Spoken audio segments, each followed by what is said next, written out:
Chapter 1. The Cold Hard Drive. Midnight to 4 o'clock. Minecraft is often celebrated as the ultimate canvas for human creativity. An infinite sandbox of digital blocks, peaceful ambient music, and colorful biomes where players build kingdoms, survive nights, and share memories.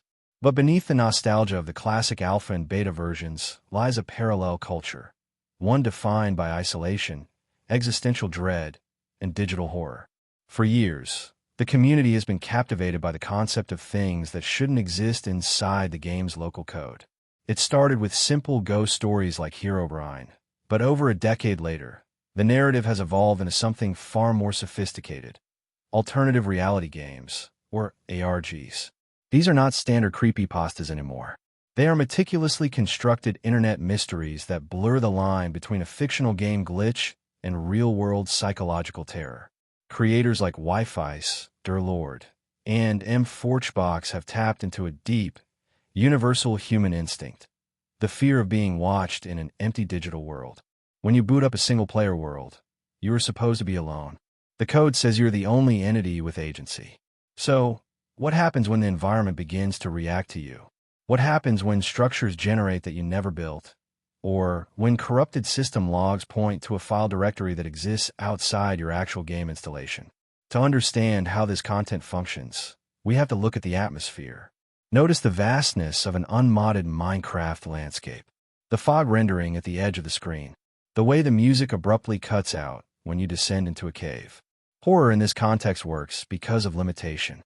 The game engine is rigid, mechanical, and predictable. When something breaks that rigidity, a block misplaced, a sign left behind with cryptic strings of binary code, the brain instantly enters a state of high alert. As we pull back the layers of these modern internet investigations, we find that the creators of these channels aren't just playing a game. They are staging a digital crime scene. They treat the game file directories like corrupted evidence folders, guiding thousands of viewers down a rabbit hole of hidden coordinates, mysterious server logs, and spectral sightings. Let's dive deeper into the mechanics of how these digital anomalies are constructed, and why millions of viewers are completely hooked on finding the truth. Chapter 2. Decoding the anomalies. 4 to 8 o'clock. If you look closely at the viral waves generated by channels in this niche, you'll notice a pattern. The investigation almost always begins with a premise of discovery. A content creator claims to have found an old hard drive, a forgotten beta version of the game, or a backup file of a multiplayer server that was suddenly shut down in 2012. This framing establishes an immediate sense of historical mystery. We are no longer looking at modern gameplay. We are uncovering digital artifacts. The narrative hook relies heavily on technical realism. The narrator won't just say, "I saw a ghost." Instead, they will open up the game's crash reports. They will point to specific memory allocation errors or hex code strings buried inside .jar files. This deliberate integration of technical jargon makes the viewer believe, even if just for a moment, that the anomaly could be a real, undocumented exploit or a corrupted piece of software history. Let's break down the common visual tropes used in these videos to maintain maximum viewer retention. The gameplay is rarely fast-paced. There are no loud reactions, no energetic commentary, and no flashy transitions. Instead, the camera movements are incredibly slow and deliberate. The investigator walks through dark oak forest during a heavy in-game thunderstorm. They use render distance modifiers to pull the fog close, creating a claustrophobic environment out of an infinite map. The audio design is where the true hypnosis occurs. The natural, comforting sounds of Minecraft, the chirping of birds, the soft pop of breaking blocks, are stripped away. In their place, creators layer low-frequency audio drones, subtle static interference, and sudden, brief audio dropouts. This keeps the viewer's subconscious uneasy. By pairing this intense, uncomfortably quiet atmosphere with a deep, monotone AI narrator, the video transforms from a standard gaming clip into a compelling dark documentary. It forces the audience to pay attention to every corner of the screen, searching the distant fog for a single misplaced pixel or a shadow that moves independently of the game's AI logic. Chapter 3. The Specimen Scene.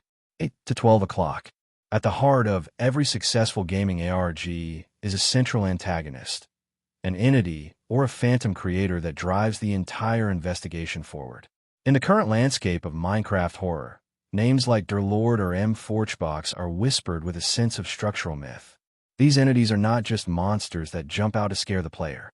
They are presented as omnipresent observers, forces of nature trapped within the code itself.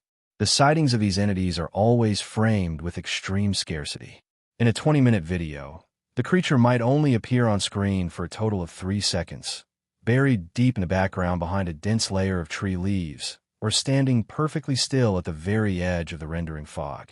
The investigator often misses it entirely during the live recording, only pointing it out later during the editing phase by zooming in and slowing down the footage. This technique is brilliant for audience engagement. It transforms the comment section into a collaborative investigative unit. Viewers will timestamp frames the creator missed, arguing over whether a shadow was a genuine sighting or just a glitching block texture. Furthermore, these entities communicate through environmental manipulation. They leave messages written on signs in dead languages, binary formats, or base 64 encryption strings. When the narrator copies these strings into a real-world translator, they unlock coordinates, links to hidden unlisted YouTube videos, or text fragments that reveal a deeply unsettling backstory about isolation, digital entrapment, or forgotten developers. By connecting the in-game world to external internet platforms, the ARG breaks out of the game completely. It becomes a reality-bending puzzle that plays out across Discord servers, Reddit threads, and obscure websites. This interactive element is exactly why these channels grow so rapidly. The audience isn't just passively watching a story.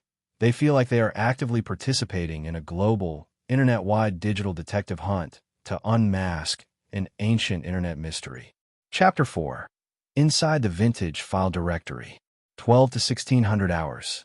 To truly understand why the Minecraft ARG genre holds such a powerful grip over modern audiences, we have to look closely at the concept of digital liminality.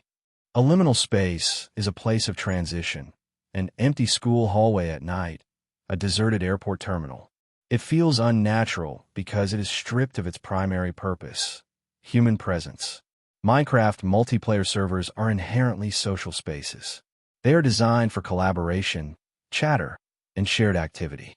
But when you log into an old, abandoned multiplayer map from 2011, where the structures built by forgotten players still stand, but the player count reads 0, the atmosphere shifts dramatically. It becomes a digital ghost town. The megastructures, the half-finished castles, and the signs welcoming players who haven't logged on in a decade create an overwhelming sense of architectural melancholy. The horror comes from the realization that this vast virtual world continues to exist in complete silence, completely indifferent to the passage of time in the physical world. The creators of these viral series exploit this feeling beautifully.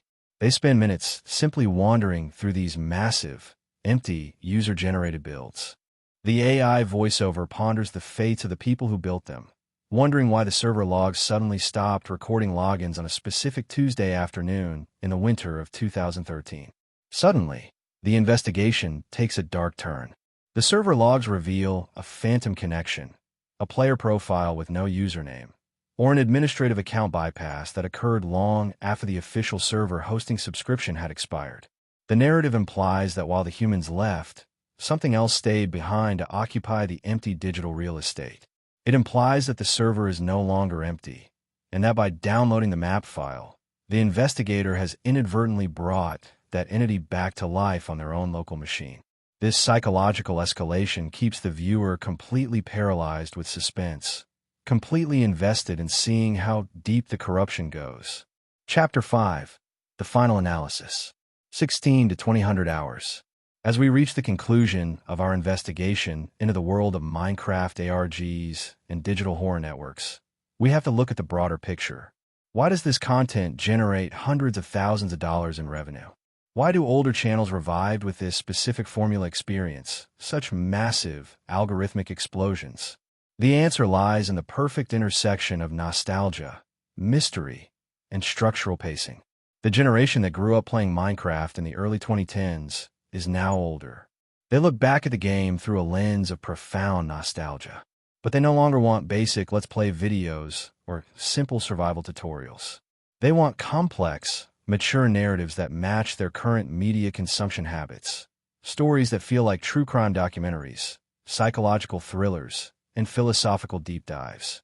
By taking a childhood sandbox game and injecting it with professional-grade storytelling, creators are fulfilling a massive, highly profitable market demand. The use of advanced AI automation has democratized this creative process. A single creator, sitting at a desk with a capable gaming PC, can now orchestrate an entire multi-chapter documentary series without ever needing a traditional camera crew, an expensive recording studio, or deep coding knowledge. The AI handles the heavy lifting of script generation and vocal synthesis, leaving the human creator free to focus on what matters most: structural pacing, thematic consistency, and audience retention metrics. The success of channels like the one managed by your brother proves that the internet algorithm doesn't care about the size of a production team. It cares about the strength of the concept. As long as you can construct a world that feels mysterious, design an atmosphere that triggers curiosity, and pace your video to keep eyes locked to the screen, the potential for growth is virtually infinite. The digital world is vast, empty, and full of hidden file directories just waiting to be uncovered. The only question left is, which forgotten archive will you choose to unlock next?